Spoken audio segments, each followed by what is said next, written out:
All right, so our topic for today is the work energy theorem. So this theorem comes out from our definition of conservation of energy. And we assumed that if you had no non-conservative forces, then our energy was conserved in our system. So our change in energy of our system was equal to 0. But if we had any non-conservative forces present, then that meant that we had to do work on the system, and the work was causing the change in energy of the system. So basically our work energy theorem states that work is equal to the change in energy of the system. So if there is a change in energy of the system, there is a certain amount of work that is done. Now we have to be careful because this work is our net work, and it is equal to our change in energy. So we have to make sure that we consider that this is not the work done by an individual force, that it is the sum of all of the forces that are doing work. Now, with that net work, there are two ways to define our net work. We could either define our net work as the sum of the individual works, and that's going to be equal our change in energy, or we can define our work net as our net force parallel times the displacement, and that's going to equal our change in energy. So kind of different ways to define the net work. So it depends on the question as to which of these definitions you'll use for net work.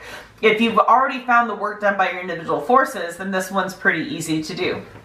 But if you haven't, sometimes it's easier just to find your net force, find the component of the net force that's parallel to your displacement, and solve it in that example. So since we have a change of energy here, if we wanted to think about the type of energy, that types of energy is going to be the sum of the change in kinetic energy and the sum in the change in potential energy. Now we're going to look at mostly in some cases where maybe both kinetic and potential energy are changing. There'll be other cases where only our kinetic energy is changing. For example, let's say that I have a box on the ground and I give a push to the box so that it moves some particular displacement. Okay, and let's assume that there's also some friction present. We're also going to have our gravitational force, and we're going to have our normal force. So when I'm taking a look and I want to analyze the work energy theorem for this, what the work energy theorem tells me is that, let's say I start at rest here with V equals 0. I'm going to have some other speed here that does not equal 0.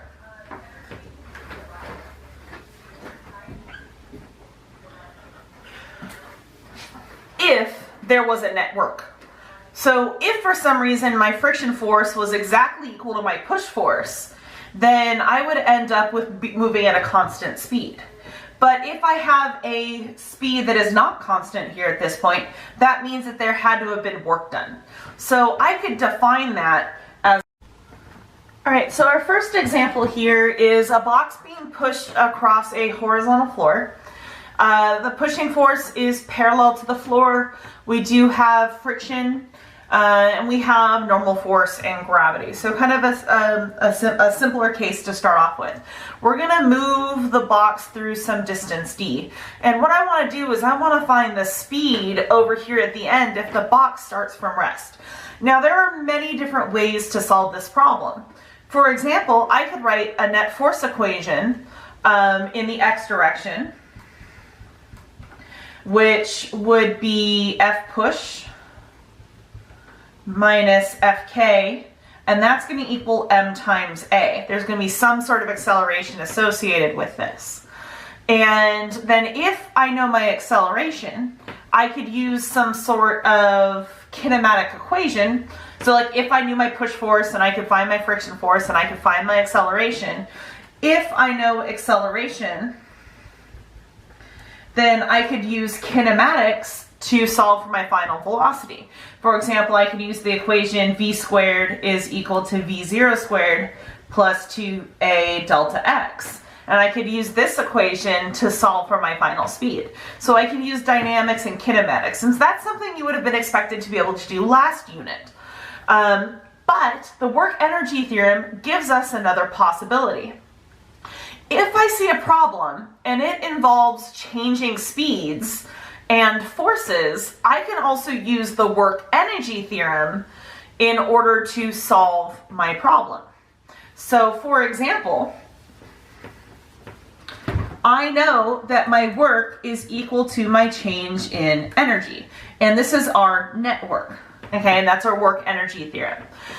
Now, because I have no changes in potential energy, I can simplify this as saying that this is, in this case, is just equal to my change in kinetic energy.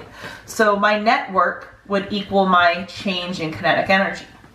Now, there's two different ways to find my net work. I could find my work done by my push force, then I can find my work done by my friction force, and then I could subtract them from each other, and that would equal my change in kinetic energy. But in a situation like this, I find it's often easier, if I'm just looking for a speed, to use the definition of net work, that net work is our net force parallel times my displacement, and that's going to equal my change in kinetic energy. Well, change in kinetic energy is going to be K2 minus K1. Well, and in this case, we're starting at initial speed of 0, so I have no initial speed there. So my K2 is going to be the only kinetic energy I have to worry about. Now, my net force parallel to my displacement, oh, that's that Fx equation I just erased, so let's pretend I hadn't gone through that. Well, in the x direction, that's going to be F push minus Fk. Now, I know it's equal to ma, but I don't need that for my purposes right here. So my net force in the parallel is just going to be Fx times d. K2 is going to be 1/2 mv2 squared.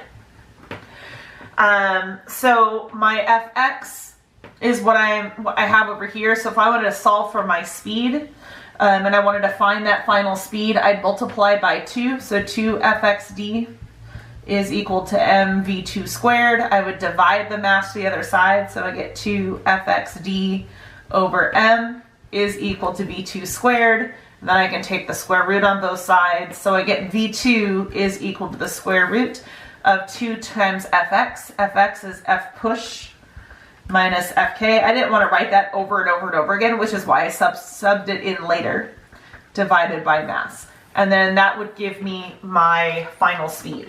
So this is a really useful way of going through and solving. It's actually one less step overall than using a kinematic equation, so it would take a little less time. So basically the work energy theorem isn't something really groundbreaking because I don't actually need it to solve problems involving forces and speeds, but it really does help. And that's just kind of one of those things to recognize, is that there are other ways to solve problems, but when you're working problems this unit, make sure you're doing work energy, if at all possible, rather than forces and kinematics. On an actual test, they're both interchangeable, but you want to practice using this because this is a really, really cool tool to add to your physics toolbox. And we're going to work a more complicated problem here next. All right, let's take a look at an example. So in this example, we have a box on a ramp. The ramp does have friction. It's going to start off at a speed of 0 meters per second, and it's going to end at a speed of 2 meters per second. It's a 5 kilogram block. It's going to start at a height of 10 meters and end at a height of 0 meters. Now we want to find the work done by friction. Well, if we wanted to, we could go through and set up a free body diagram. I would want to rotate my axes.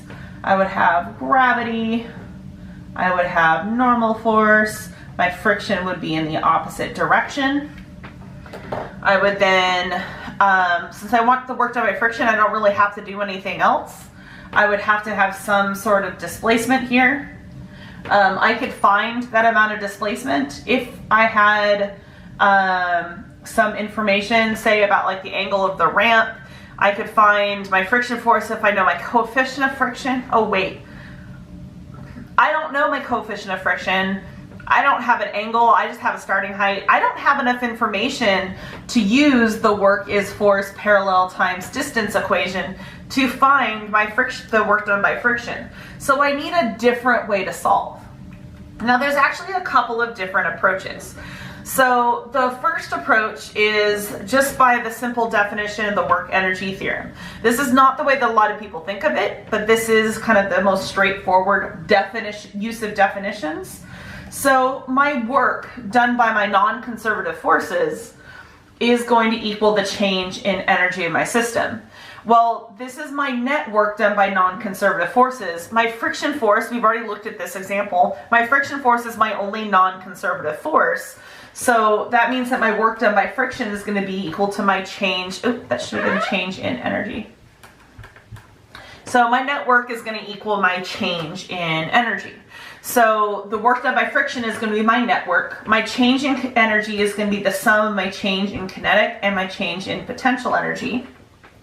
So I could rewrite that as equaling K2 plus U2, which is my total energy at the end, minus K1 plus U1. And then it's a matter of going through and subbing in knowns and unknowns and so forth. For example, if I define UG equals 0 to be the bottom, then I would have a UG equal to MGH up here at this position. I could define position 2 to be the bottom and position 1 to be the start. So this would be UG1, this would be UG2. Now, if this object starts at rest, then the kinetic energy at the start is equal to 0. And the kinetic energy at the end would equal 1/2 mv2 squared. So I can kind of define my system there. Now if I look at how that affects this equation, my K2 is 1/2 mv2 squared. My U2 is actually 0. My K1 is 0. And then I have my U1. So if I wanted to find my work done by friction, my work done by friction would be K2 minus U1. Well, that would end up being 1/2 mv2 squared minus mgh1. And then I just kind of sub in my numbers and go with it. So 1/2 5 kilograms times 2 meters per second squared minus my 5 kilograms times 9.8 meters per second squared times 10 meters. And when you go through and plug that in,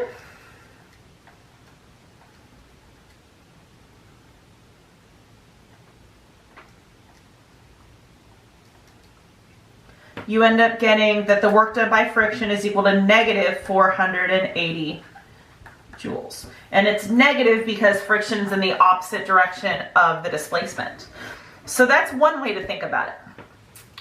And this, like I said, this is the most straightforward just use of this definition. But really, let's think about what's going on.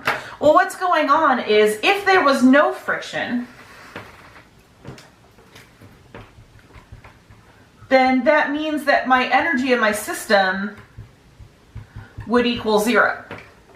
So that means that I would be able to figure out like what speed I should have been going at the bottom. So like I said, this is to get a better conceptual understanding of what's going on. So if there was no friction, K1 plus U1 would equal K2 plus U2. And our potential energy at the end is 0, and our kinetic energy at the start is 0. And so basically we could use the same kind of setup to find what speed we should have had at the bottom. So K2 would equal U1, so 1/2 mv2 squared would equal mgh. So we could use this situation in which mass cancels, okay? And then if we solved for V2, V2 would equal the square root of 2gh. And what this tells us is when you plug in your numbers, 2 times 9.8 meters per second squared times my initial height of 10 meters, that without friction, my speed would have been 14 meters per second. So that has been a huge change in the speed at the bottom due to the fact that energy is being removed from the system. Now, to show that this kind of analysis works, I could also have just used this theoretical speed at the bottom to go back and figure out how much work was done by friction, because my work done by friction is causing a change in kinetic energy. Because there's the speed I should have been going at the bottom, and then there's the speed that I'm actually going at the bottom. And at the end, I should have been going at 14 meters per second, which would correspond to a kinetic energy of 490 joules. But when I plug that in, that's just plugging into the kinetic energy equation right here. But I actually have only a speed of 2 meters per second, which when you plug into the kinetic energy equation is just 10 joules. So basically what that tells me is it tells me that I lost 480 joules of energy due to friction. So there's different ways that you can approach a problem and kind of using that work energy theorem. So if you neglect the change in potential energy, the change in potential energy should have been going to create 14 meters per second worth of speed, but instead that energy was used up and it didn't get as fast. So there are different kind of approaches that you can take to these problems as long as you show good physics. And it's a good idea to like annotate your work and explain what you're doing along the way, then you're going to be good. Just different approaches. So I hope this gives you kind of a good feeling for work and energy. Have a good day.